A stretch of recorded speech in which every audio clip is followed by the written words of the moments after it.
여러분 3차 재난지원금 지금 3조 플러스 알파에서 지금 4조까지 늘어나고 4조 플러스 알파까지 지금 올라가는 그런 모양새죠. 예. 아마도 5조까지도 가지 않겠느냐 이런 얘기까지 나오고 있습니다. 지금까지는 자영업자나 소상공인에게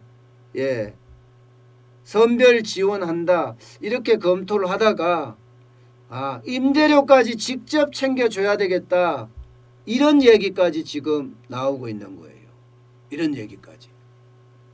그도 그럴 것이 지금 자영업자들은요 진짜 엄청납니다.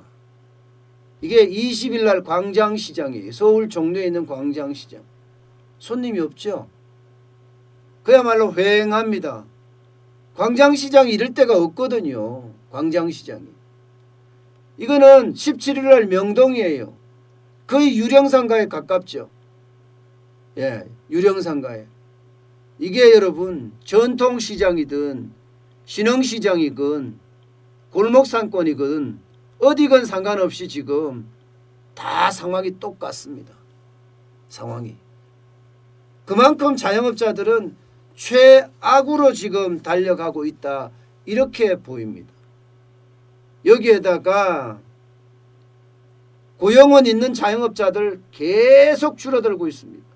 계속.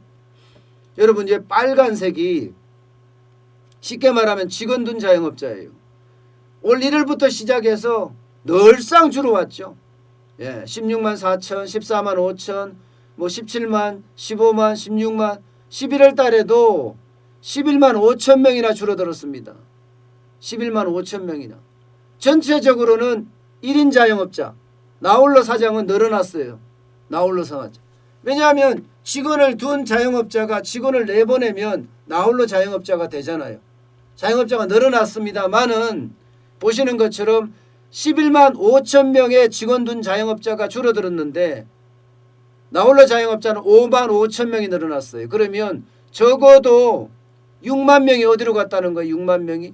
6만 명이 폐업을 했다는 뜻입니다. 6만 명이 폐업을. 실질적으로도 보면요. 전체 자영업자 줄어드는 걸 보면 10,000명에서 시작을 했다가 7만 명, 심지어는요. 지난 6월에는 15만 5천 명까지 줄어들었습니다. 지금은 5만 9천 명까지 좀 폭을 줄였습니다만은 지금 전체 자영업자는 아직도 고통을 겪고 있다 이런 얘기예요. 아직도. 그런데 이 코로나19 여러분 아시다시피 코로나19 이게 3차 대유행은요. 자영업자들에게 엄청난 지금 충격을 주고 있어요. 매출액이 12월 둘째 주까지만 하더라도 서울의 경우 38% 떨어졌다고 그래요. 38%. 38%면 여러분 상황이 굉장히 나쁜 상황으로 간다 이렇게 봐야 됩니다. 나쁜 상황으로. 아마 3주차는 더 떨어질 가능성이 크다 이렇게 봅니다. 그러니까 여당이든 아니면 정부든 재난지원금 더 높여야 되겠다. 재난지원금 안 높이면 안 되겠구나. 이렇게까지 생각하게 된 거예요. 심지어 문재인 대통령이 임대료 부담까지 고스란히 짊어져야 하는 것이 과연 공정한 일인지 뼈아프다. 참 또 공정이란 말 쓰네. 아우 좀 답답하네. 그죠? 본인이 얼마나 공정한지 모르겠지만 어쨌든 임대료 문제를 또 꺼냈어요. 꺼내니까 난리가 아니에요. 여당도 마찬가지고 정부도 마찬가지고 어쨌든 자영업자들 매출의 감소분하고 여기에 임대료까지 주겠다 이런 이야기잖아요. 왜 이런 이야기가 나왔느냐.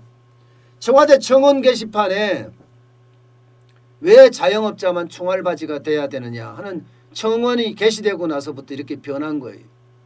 그것도 여러분 사실 정부가 영업정지는 정부가 해놓고 그에 대한 피해는 누가 봐요? 자영업자가 고스란히 보기 때문에 그 말에도 일리가 있습니다. 나는 정부가 닫으라 해서 닫았어. 그런데 임대료는 내가 내야 돼. 관리비도 내가 내야 돼. 인건비도 내가 내야 돼. 이거는 불합리하다 이거죠. 이거는 불합리하다.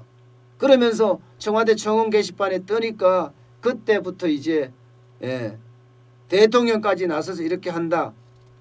야, 그런데요 여러분, 이게 문제가 굉장히 심각해요.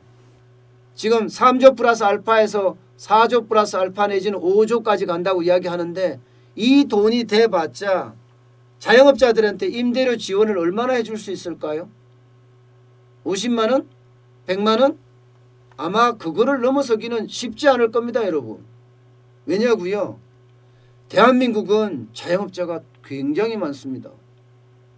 지금 OECD가 발표한 기준으로 보면 2018년 기준에 우리 자영업자 기준이 25.1%, 25.1%.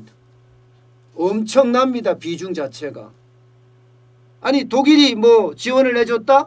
캐나다가 지원을 해줬다? 그러니까 우리도 지원을 해주는 건 어떤가? 뭐 이렇게까지 이야기해요. 여러분, 독일은요 9.9%밖에 안 돼요. 자영업자 비중이 9.9%밖에 안 됩니다. 우리는 25%입니다. 25%. 이 말은 들어가는 돈이 엄청나다는 거예요. 엄청나다. 예. 25%면 여러분 생각을 해보세요.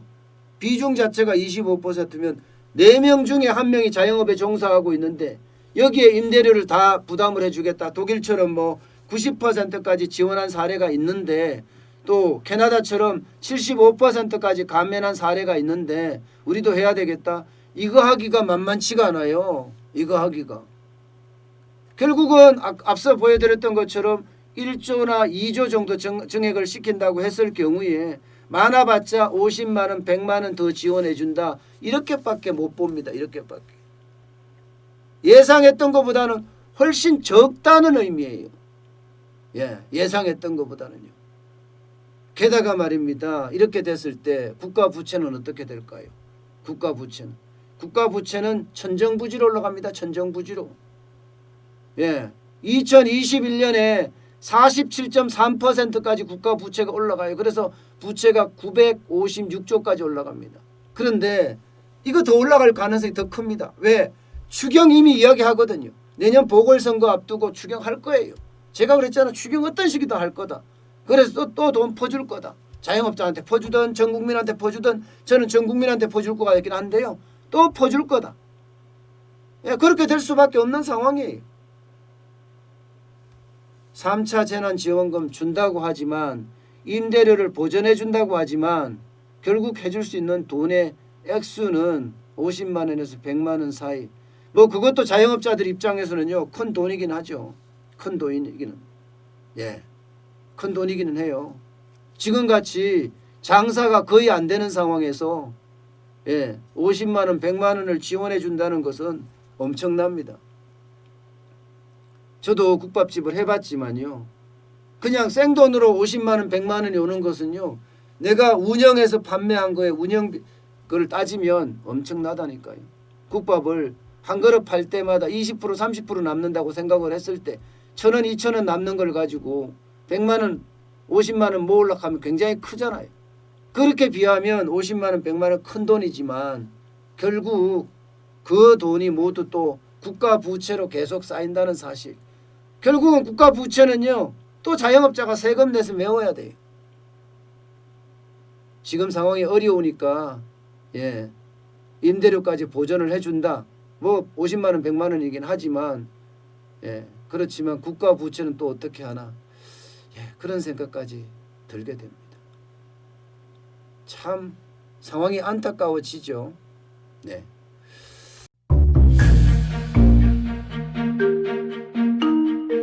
세종대왕과 샤넬 넘버5, 벤츠 자동차의 최고급 기종인 마이바흐의 공통점을 아시나요? 바로 침향입니다. 침향이란 동남아시아에서 자생하는 침향나무가 상처를 입었을 때 스스로를 보호하기 위해서 분비시키는 침향나무의 진액입니다. 진침향은 태국산 침향과 러시아산 녹용, 그리고 국산 홍삼, 백봉령, 산수유, 당귀, 숙지향, 꿀로 이루어진 침향환으로 만성 피로나 또 스트레스, 기력이 저하된 직장인분들, 또 수험생들, 연세 드신 어르신분들이 드시면 좋은 환입니다. 진치약 여러분들께 자신있게 권해드립니다.